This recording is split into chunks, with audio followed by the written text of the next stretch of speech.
शिक्षित होने का अर्थ ये है कि आप अपने अपराध बखूबी समझते थे, आप उसकी सज़ा और कॉन्सिक्वेंसीज से वाकिफ थे। ऐसे में पढ़ा लिखा होना आपकी आतंकवादी गतिविधियों के खिलाफ कोई डिफेंस नहीं हो सकता। आसिया अंद्राबी केस ये जजमेंट था स्पेशल NIA कोर्ट का, और इसी एक लाइन ने उस पूरे नैरेटिव को तोड़ दिया। वही हेडमास्टर के बेटे वाला नैरेटिव। जब भी कोई आतंकवादी पकड़ा जाता है, कहानी तुरंत बदल दी जाती है। वो तो पढ़ा लिखा था, मास्टर का बेटा था, गोल्ड मेडलिस्ट था, जैसे डिग्री कोई कैरेक्टर सर्टिफिकेट हो, जैसे शिक्षा अपराध को कम कर देती हो। लेकिन इस बार कोर्ट ने साफ कर दिया, पढ़ाई अगर आपको सही और गलत का फर्क समझाने के बजाय देश के खिलाफ खड़ा होने में मदद कर रही है तो वो आपकी ढाल नहीं, आपके खिलाफ सबसे बड़ा सबूत है। तो आखिर कौन है ये आसिया अंद्राबी? ये कोई अचानक भटकी हुई महिला नहीं है, बल्कि कश्मीर में अलगाववाद की एक सबसे बड़ी और संगठित आवाज़ है, जिसने दुख्तराने मिल्लत को संस्थापन किया था। एक ऐसा संगठन जिसे भारत सरकार ने UAPA के तहत प्रतिबंधित आतंकवादी संगठन घोषित किया। ऊपर से महिलाओं का सामाजिक संगठन, लेकिन अंदर से एक पूरी विचारधारा जो कश्मीर को भारत से अलग करने और पाकिस्तान के साथ जोड़ने के एजेंडे पर काम कर रही थी। आसिया अंद्राबी सिर्फ बयान नहीं देती थी, नैरेटिव बनाती थी। पाकिस्तान का झंडा लहराना, पाकिस्तान का स्वतंत्रता दिवस मनाना, चुनावों का बहिष्कार करना और सबसे अहम कश्मीरी युवाओं के दिमाग में ये भरना कि विकास नहीं, टकराव ही रास्ता है। लेकिन जांच में जो सामने आया वो इससे कहीं आगे था। NIA के मुताबिक आसिया अंद्राबी के सीधे संपर्क पाकिस्तान स्थित आतंकी नेटवर्क से थे।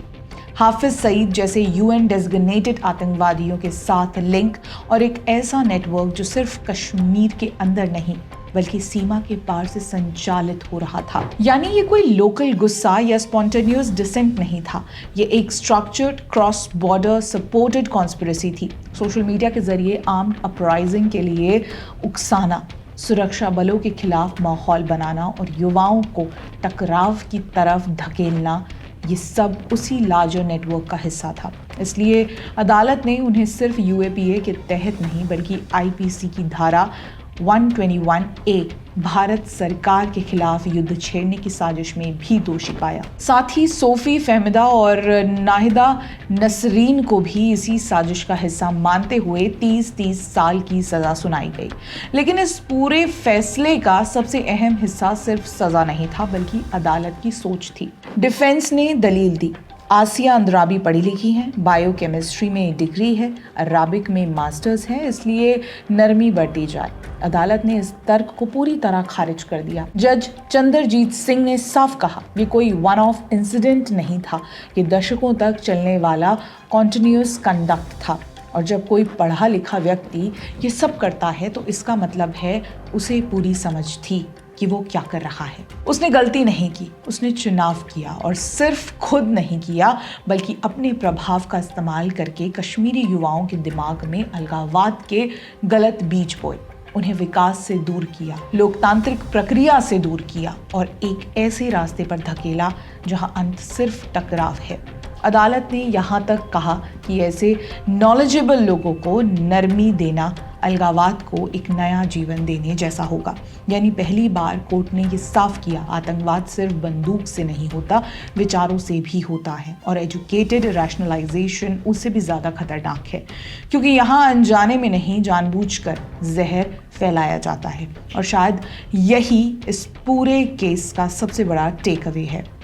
हर बार जब पढ़ा लिखा शब्द को ढाल बनाकर पेश किया जाता है तो ये याद रखना पड़ेगा, डिग्री आपको निर्दोष नहीं बनाती। कभी कभी वही डिग्री ये साबित करती है कि आपने जो किया पूरी समझ के साथ किया। फिर चाहे वो दिल्ली ब्लास्ट वाले डॉक्टर्स हों, कासरगोड से इस्लामिक स्टेट ज्वाइन करने वाले इंजीनियर्स हों या अंद्राबी हों।